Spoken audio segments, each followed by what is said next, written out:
Super important, tout l'aspect sécurité. Sécurité, c'est qu'aujourd'hui, on parle de choses qui sont très sensibles, donc les données. Là, on parle de documents, là encore une fois, qui sont particulièrement sensibles. Et on parle de traduction, et on parle de tout un process. Donc là, il y avait des obligations. Quand Alexandre m'a parlé de son projet il y a déjà quelques années, moi, c'est les premières choses qui m'ont fait tiquer, c'est « oulala, ça va être compliqué ». Ça va être compliqué, pourquoi? Parce qu'on ne peut pas faire les choses n'importe comment. L'époque du Far West, où sur Internet, n'importe qui faisait ce qu'il voulait comme il voulait, elle est, Dieu merci, en très grande partie, on va dire quasi derrière nous. Et ça, en grande partie, grâce, et je dis bien grâce au RGPD. Pourquoi grâce? Parce qu'aujourd'hui, beaucoup de monde dit « Ah non, mais le RGPD, c'est des contraintes, c'est des contraintes, c'est des contraintes ». Ça vous protège. Ça protège tout le monde qui nous protège. Donc voilà. Donc l'idée, c'est que de toute manière, c'est une réglementation qui concerne, alors c'est du droit communautaire, ça ne concerne pas que les personnes qui vivent en Europe, c'est tous les sites qui acceptent des visiteurs, des utilisateurs européens. Donc c'est pour ça que tous les plus grands acteurs du monde, les Facebook et compagnie, doivent être en conformité avec le RGPD. Le RGPD, c'est toute une liste de choses à respecter dans les process, et on peut se faire auditer, tout comme, moi c'est aussi mon métier, j'audite des sites professionnels pour voir un petit peu leur état de conformité. Et bien à ce niveau-là, on voit que c'est des sites qui sont 100% en conformité avec le RGPD, moi j'en ai jamais vu. J'en ai jamais vu parce que c'est extrêmement complexe. C'est comme, si vous voulez, c'est une sorte de contrôle technique avec énormément de points et où, en fait, il faut aller très loin à chaque fois dans la manière dont les process sont mis en œuvre. Donc, c'est compliqué. Quand on est déjà à peu près conforme, c'est déjà bien. Nous, on ne voulait pas se contenter d'un à peu près conforme. C'est-à-dire que là, à l'heure actuelle, on est en quasi-conformité totale avec le RGPD. Et c'est compliqué. C'est compliqué parce que ça veut dire qu'absolument tout ce qu'on fait sur le site, derrière, c'est justifié, c'est expliqué. Les partenaires avec lesquels on travaille, encore une fois, ce n'est pas n'importe lesquels. On est capable de fournir tous les documents pour certifier comment ça se passe. Pourquoi je vous parle de ça? C'est parce que les fichiers, par exemple, qui vont transiter par notre plateforme, on ne peut pas se permettre de faire n'importe quoi avec. On parlait aussi de durée de conservation des documents. Tout ça, c'est à justifier. Là, encore une fois, on ne peut pas se dire « ouais, les documents, on se les met de côté, comme ça, si le client il revient dans 3 ans, il retrouve ses documents », on n'a pas le droit. On n'a pas le droit. Donc, en fait, tout dans le process a une durée de validité. Et on passe, et on doit justifier tout ce qui va être, par exemple, supprimé. Quand est-ce qu'on supprime des documents? Comment est-ce qu'on les supprime? Comment est-ce qu'on informe le client de ces durées-là? Donc, tout ça, on a un dossier et béton pour la conformité avec le RGPD, pour nous, c'était absolument essentiel. C'était essentiel. On ne peut pas jouer avec ça. On ne peut pas se dire, non, mais on leur fait croire des choses, mais en fait, on est un peu limite. Mais tant qu'on ne se fait pas hacker, c'est bon. Non, c'est pas comme ça que ça marche. Pas comme ça que ça marche. Donc, si on veut rentrer un petit peu plus dans le détail, je ne vais pas vous retenir trop longtemps là-dessus, parce que ça peut être un petit peu technique. Déjà, au niveau des fichiers, ça c'est important. Les fichiers, du coup, vous avez vu que ça passe par notre plateforme. Et par exemple, on ne vous dit pas de les envoyer par email. Les envoyer par email, si on regarde un petit peu les problèmes que ça pourrait poser, c'est que, imaginons, j'espère que ce n'est pas le cas parmi vous, parmi les professionnels qui sont présents, si jamais votre adresse mail venait à se faire hacker, et que celui qui arrive à rentrer sur votre messagerie, s'il remonte un petit peu dans l'historique de tous les messages que vous avez envoyés avant. On parle surtout de messages professionnels, donc ça veut dire des emails que vous avez pu échanger vous-même avec vos clients. Est-ce qu'il n'a pas des risques de retomber sur les traductions que vous lui avez envoyées comme ça?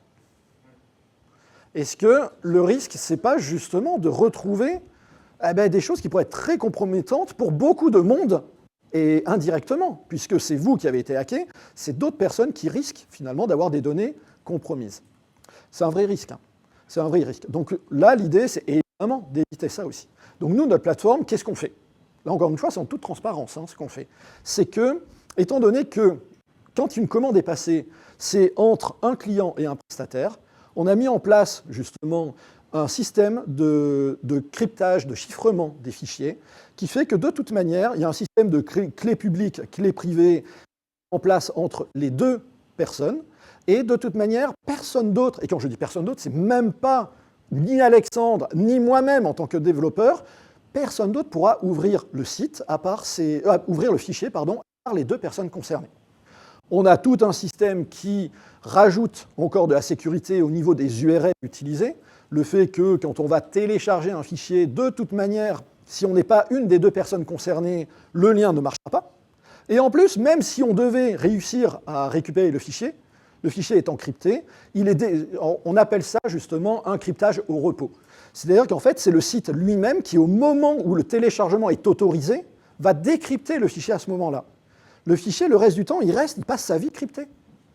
Donc imaginons, quelqu'un arrive à pénétrer sur notre serveur, il se dit, je récupère l'intégralité de tous les fichiers qui sont stockés à ce moment précis, il ne pourra rien en faire. Il ne pourra rien en faire parce qu'avant qu'il arrive justement à récupérer les clés qui permettraient à décrypter, il n'a aucun moyen technique de pouvoir se dire, c'est telle info et telle info qui me fournissent la clé qui me permettra de décrypter le fichier. En plus, bien sûr, on combine ça avec le reste. C'est-à-dire que, comme je vous ai dit, il y a une durée de vie des fichiers. Par exemple, Alexandre, il a évoqué ça tout à l'heure, si on met des documents, donc dans l'espace de travail, on met des documents pour échanger. Ces documents sont automatiquement détruits. Il n'y a aucune trace.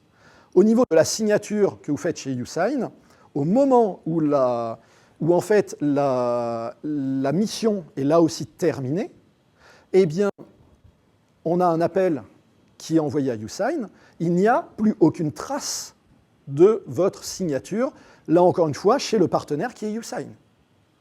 Donc là aussi, on nettoie, on sécurise tout. Au niveau des commandes terminées, là aussi, on laisse le document qui peut être encore téléchargé pendant un certain temps au client. Et évidemment, on ne va pas lui supprimer le fichier tout de suite. La commande, elle va rester un an disponible.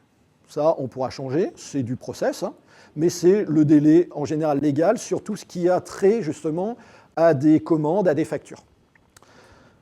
Ça veut dire qu'après, à partir de ce moment-là, nous, on garantit que quoi qu'il arrive aussi, tous les vieux documents, même si le client reste inscrit, à un moment donné, il sera prévenu que son fichier va disparaître. Et ça, en fait, surtout. Là, ce que je vous donne, c'est des petits exemples précis sur des éléments du site. On a des process qui sont définis sur absolument tout. Donc tout ça pour vraiment apporter un maximum de confidentialité, de crédit. La confiance, on ne peut pas se contenter de vous demander de nous faire confiance. On doit vous donner envie de nous faire confiance. On doit vous prouver qu'on mérite votre confiance. Et c'est en ça que justement on a essayé, on a bétonné vraiment de partout et on continue à travailler sur tout l'aspect sécurité à fond. Là, pareil, une messagerie, c'est beau de dire une messagerie sécurisée. On a envie d'utiliser ce terme-là absolument partout et tout le temps, parce qu'une messagerie, ça devrait toujours être sécurisé. Combien il y a de sites qui gèrent des messageries, qui gardent des messages en clair dans une base de données? Ça veut dire quoi? Le jour où quelqu'un vient à pirater la base de données, il a accès à tous les messages échangés par tout le monde. Là, nous, c'est le même principe. C'est-à-dire qu'encore une fois, c'est crypté entre les deux destinataires, les deux personnes qui sont impliquées dans la messagerie, et à aucun moment donné, quelqu'un d'autre pourrait interpréter, décoder, afficher le contenu des messages. Encore une fois, pas même Swantrad. C'est-à-dire que tout à l'heure, j'évoquais un petit peu le cas des litiges. Cas des litiges, nous, on ne peut pas dire « Ok, vous avez ouvert un litige, vous savez quoi, on va inspecter tout le contenu de ce que vous avez fait, ce que vous avez échangé, et on va s'appuyer là-dessus. » Non, parce qu'on vous garantit cette confidentialité jusque-là. C'est-à-dire qu'on va vous permettre de nous donner des preuves, de nous apporter justement des éléments pour nous montrer que vous avez bien fait votre travail, ou le client, que malheureusement, il y a eu quelque chose qui s'est mal passé. On va vous donner la possibilité de vous expliquer, de fournir ces preuves, et à aucun moment donné, on va aller dans vos données. Voilà, tout ça, c'est des petits exemples. Bien sûr, il y a encore une fois, comme on essaie de pousser la conformité au RGPD au maximum, il y a aussi le fait que vous restez complètement maître de vos données. À tout moment, vous pouvez dire « je télécharge l'ensemble de toutes les données que Swantrad a sur moi ».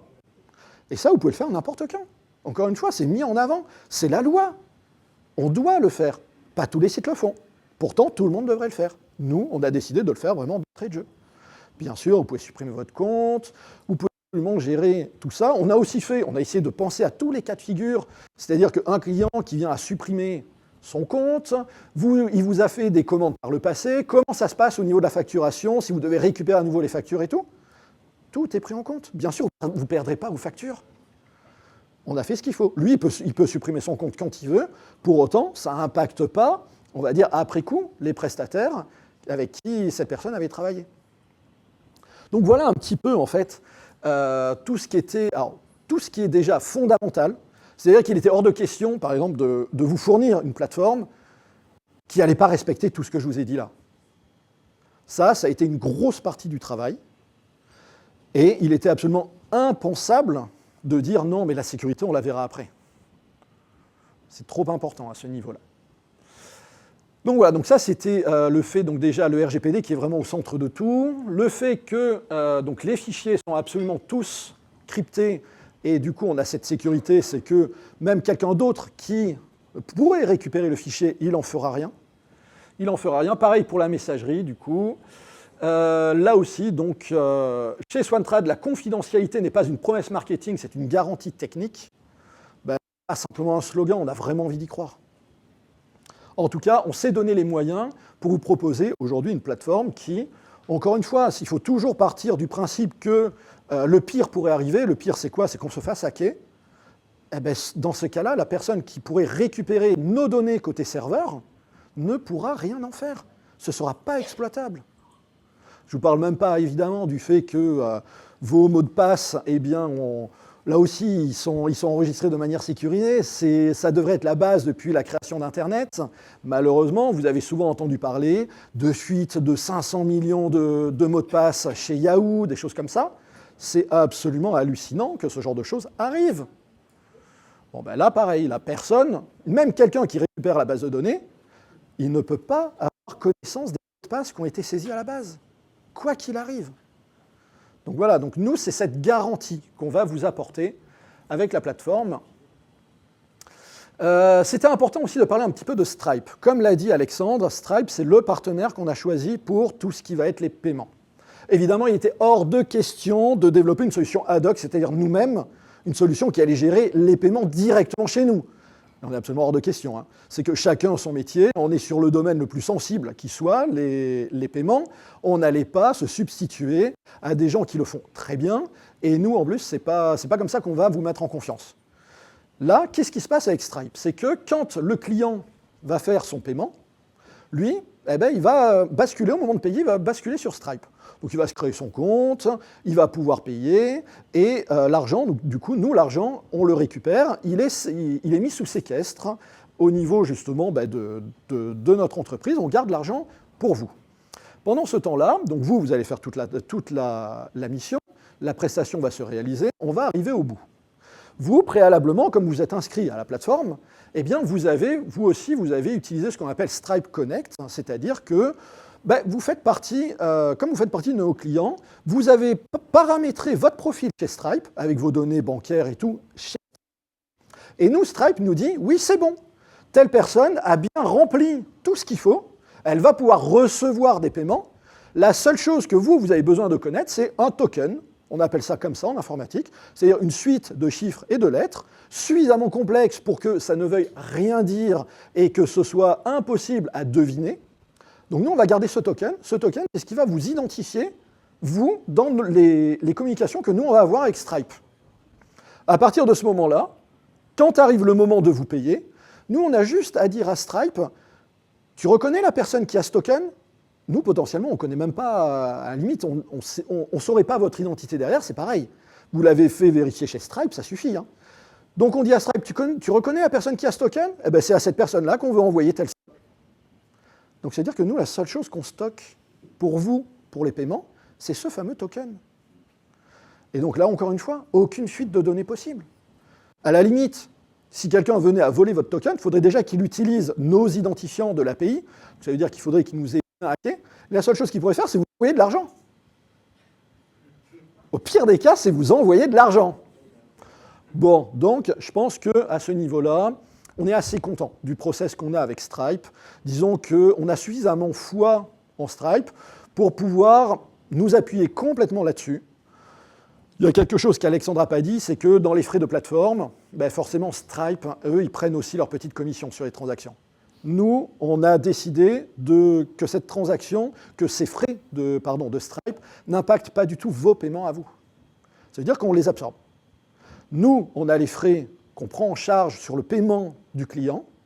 Donc c'est compris en fait dans les frais de gestion qu'on vous propose. Vous derrière, quand vous voyez sur la plateforme que vous allez récupérer par exemple 85 € une fois les frais déduits, c'est réellement 85 € qui arrivent sur votre compte. Voilà, donc ça aussi c'est quelque chose. Donc voilà, Stripe, c'est ce choix qui a été important. Par rapport à YouSign, bon ben voilà, là aussi c'était un partenariat fort qu'on voulait parce que c'est aussi une entreprise française. C'est un des fleurons justement de l'industrie, de l'innovation française, YouSign. Et donc c'était aussi important le fait de dire, et dans le cadre du RGPD, vous savez, c'est aussi très important de bien choisir ses partenaires et d'être capable justement de décrire complètement comment fonctionnent les partenaires. Le fait de choisir un partenaire français comme YouSign, c'est aussi quelque chose d'important pour nous. Donc tout ça, c'était des choses... Oui ? Alors, c'est une très bonne question. C'est une très bonne question. Donc dans le process, voilà, on va dire, vous avez terminé votre prestation, vous avez fini, vous avez signé, vous avez récupéré le document, vous l'avez déposé sur la plateforme. À ce moment-là, vous n'avez même pas besoin de contacter vous-même le client. Le client reçoit un email dans la foulée qui l'informe qu'il peut télécharger le document. Donc il revient sur le suivi de la commande, il récupère le document, et là, ben, si le client est content, le client il peut déclencher la fin complète. Non, c'est pas ça. C'est que, d'un point de vue légal, le client il a 7 jours. Il a 7 jours pour éventuellement émettre donc, une réclamation qui se transforme en litige. Donc nous, on lui offre ces 7 jours.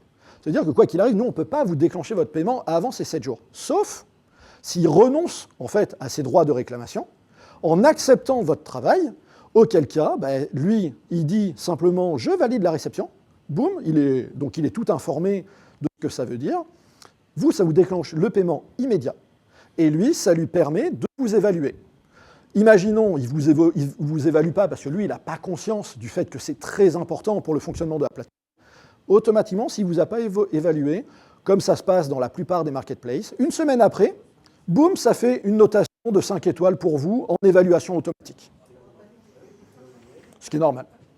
Donc voilà le process, comment il fonctionne. Donc ça veut dire que si le client est content, et vous pouvez continuer à échanger avec le client, vous pouvez très bien dire au client, bon ben voilà, si vous êtes content de mon travail, n'hésitez pas à valider la réception rapidement.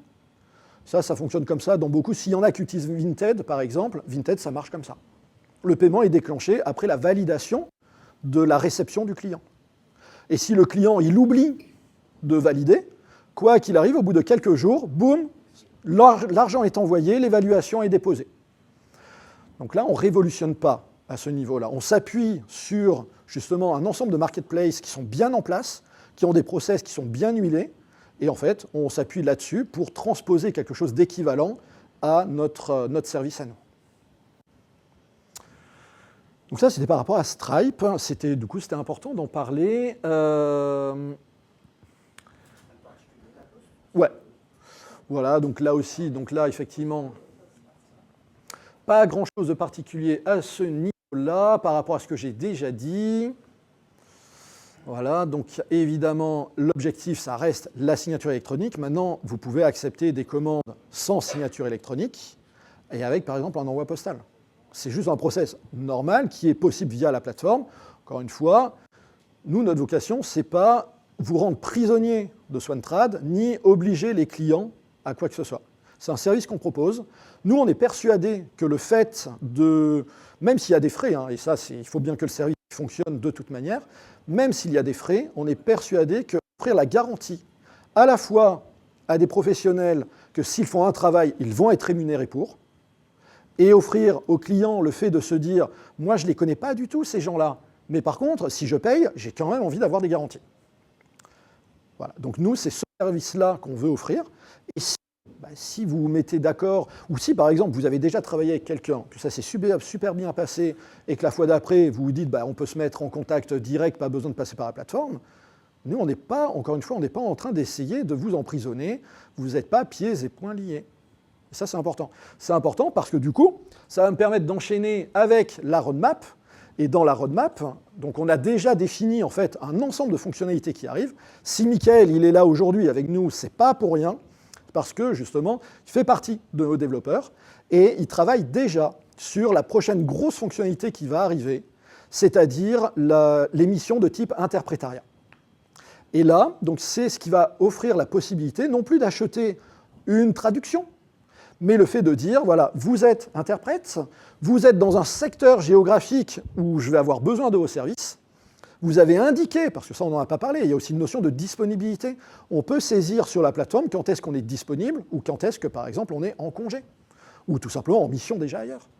Donc la personne vous trouve, vous avez exactement les compétences et les disponibilités qui correspondent, eh bien elle va pouvoir vous proposer par exemple de vous réserver une demi-journée, une journée pleine, plusieurs journées. Là aussi, c'est aussi une façon de se dire, quand on est interprète, là c'est des sommes qui sont un peu plus importantes, si on a travaillé 2 ou 3 journées pleines pour un client et que derrière on a 0 garantie d'impayé, là aussi, voilà, là on offre cette garantie-là pour tout le monde. Donc ça c'est en cours de développement.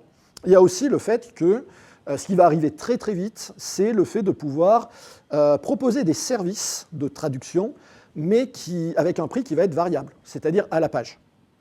Là, actuellement, dans la première version, celle qui est en ligne aujourd'hui, c'est des actes fixes. Donc une traduction, par exemple, d'un passeport, d'un permis, etc.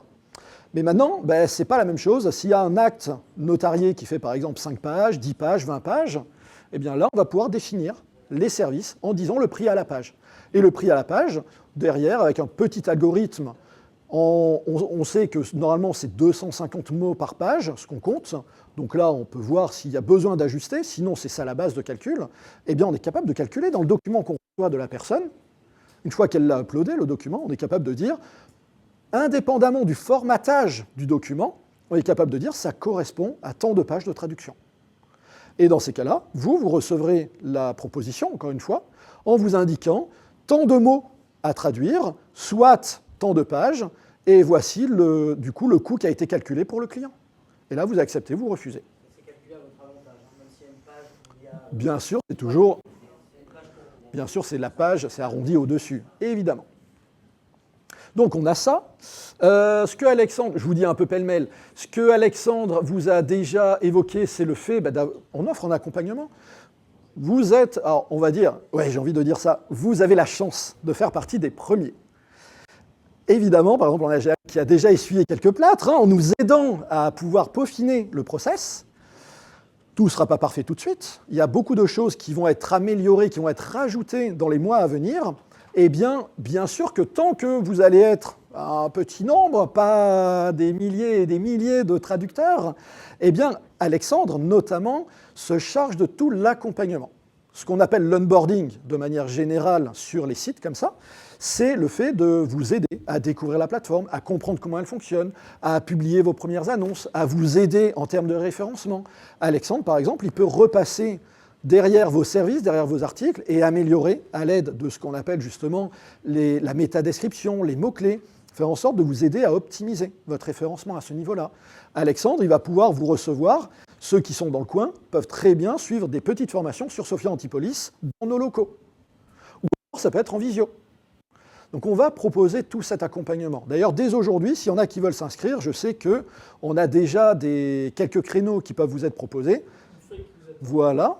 Donc ça c'est prévu. On a aussi prévu l'interprétariat avec la géolocalisation. Donc vous avez déjà vu, il y avait une petite carte de France. C'est-à-dire que là aussi, vous indiquez, alors vous allez évidemment indiquer votre adresse, gardez en tête que dans l'optique justement de la préservation de la vie privée, et évidemment que vous n'allez pas être géolocalisé au centimètre près quand on va vous voir sur la carte. Parce que sinon, c'est donner votre adresse. On a un flou qui est d'un certain, justement, un certain rayon, on va dire, autour de chez vous.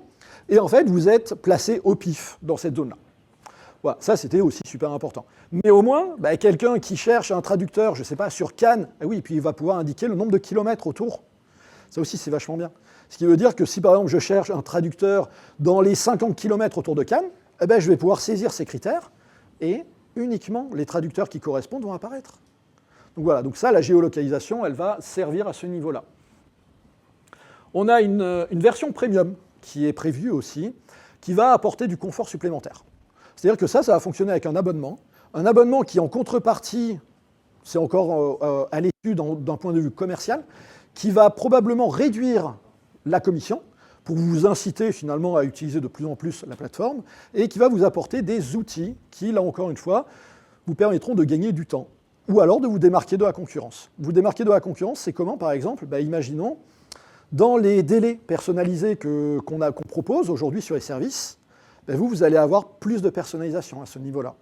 Ce qui veut dire que vous pouvez proposer des choses qui n'apparaîtraient pas sur les annonces des autres. Et encore une façon de sortir un petit peu du lot. On peut aussi discuter de l'IA, puisque c'est un sujet qui est très important. Alors, est-ce que Swantrad va traduire les documents à votre place? Bien sûr que non. Bien sûr que non. Par contre, est-ce que vous allez pouvoir profiter de l'IA pour préparer le terrain, pour gagner du temps? Probablement. Et ça, là encore une fois, ce qui sera absolument majeur dans le choix de ce qu'on va pouvoir vous proposer, c'est la maîtrise complète des données. Et c'est pour ça que, là en l'occurrence, on est sur le sujet depuis là aussi un certain temps, et c'est pour ça que ce n'est pas du tout prévu dans la version de base, on est en train d'étudier des solutions où on aurait des LLM, des systèmes qui permettraient de nous aider à travailler avec des IA qui tournent sur nos machines à nous. Là, encore une fois, ce n'est pas du ChatGPT, ce n'est pas justement du Gemini ou autre, où on envoie des données sur des machines, sur le cloud, quelque part à l'autre bout du monde, dans des pays où on n'a pas la même force d'un point de vue légal et d'un point de vue contrôle. Si on vous propose de l'IA, ce sera avec un traitement des données qui sera entièrement, ça ne sortira pas de chez nous. Ça, c'est une garantie. Maintenant, l'IA, c'est surtout qu'on peut l'appliquer de plein de façons différentes.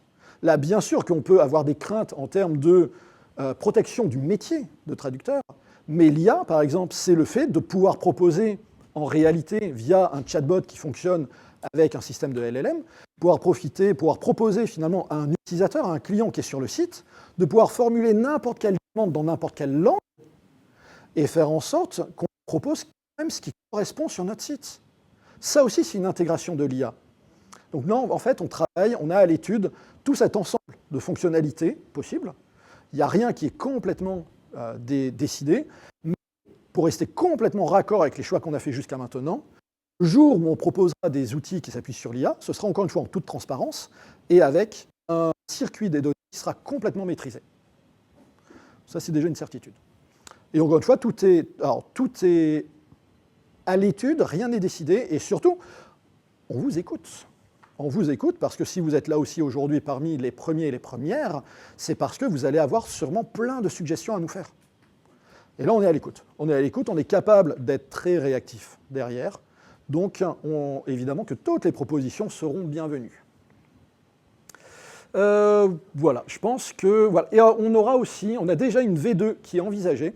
Alors la V2, c'est quoi? C'est en fait, on va repartir sur un nouveau développement, mais pas tout de suite, qui intégrera encore des nouvelles fonctionnalités et qui arrivera quand elle sera prête. Et qui devrait encore apporter, pas forcément des fonctionnalités en plus, mais du confort, beaucoup de confort d'utilisation en plus pour les utilisateurs. Voilà, parce que, oui, ce que je n'ai pas dit par contre, ce qui n'était pas dans les slides, et c'est vrai que j'ai failli oublier, c'est aussi l'accessibilité. L'accessibilité, on vit à une époque où on doit parler d'accessibilité. L'accessibilité, c'est quoi? Pour faire très très simple, on parle souvent justement le fait de rendre Internet accessible à toutes les personnes souffrant de formes de handicap. C'est pas que ça. Bien sûr, quelqu'un qui voit mal, qui voit même pas du tout, il y a des choses qui fonctionnent pour lui. Un lecteur d'écran, s'il voit mal, c'est travailler aussi les contrastes. Mais simplement, vous êtes dans la rue, vous avez votre téléphone portable. Vous êtes dans la rue en plein été, nous on sait que le soleil ça tape assez fort. Combien de fois ça vous est arrivé de vous dire « Oh là là, mais là je vois rien du tout avec le soleil, machin, je me fais un peu d'ombre et tout. » Je vois rien. Pourquoi? Parce qu'en plus le site il n'est pas super bien fichu, les boutons sont tout petits et j'arrive pas à appuyer dessus, le fond il est foncé, le texte il n'est pas très clair, bref, c'est pas génial. Tout ça c'est de l'accessibilité. Et ça, justement, on a optimisé au maximum le site pour que, par exemple avec un lecteur d'écran, on l'a testé, le site fonctionne. Quelqu'un qui est aveugle, il vient sur le site, il peut naviguer. Il peut passer des commandes. Voilà, ça, c'était le dernier point que je voulais évoquer et qui est très important, pas simplement parce qu'on s'auto-félicite de l'avoir fait, c'est qu'aujourd'hui, c'est des préconisations, c'est déjà des contraintes pour les sites qui correspondent à des collectivités territoriales. Demain, ce sera obligatoire. Donc là aussi, on a voulu se positionner sur ce créneau-là. Voilà, là, je ne vais pas du tout en parler. Voilà, c'est la concurrence. Donc, comment est-ce qu'on se positionne vis-à-vis de la concurrence? Vous avez vu, il y a beaucoup de croix rouges chez les concurrents. Ça veut dire qu'on fait des choses qui ne sont pas encore proposées chez les autres.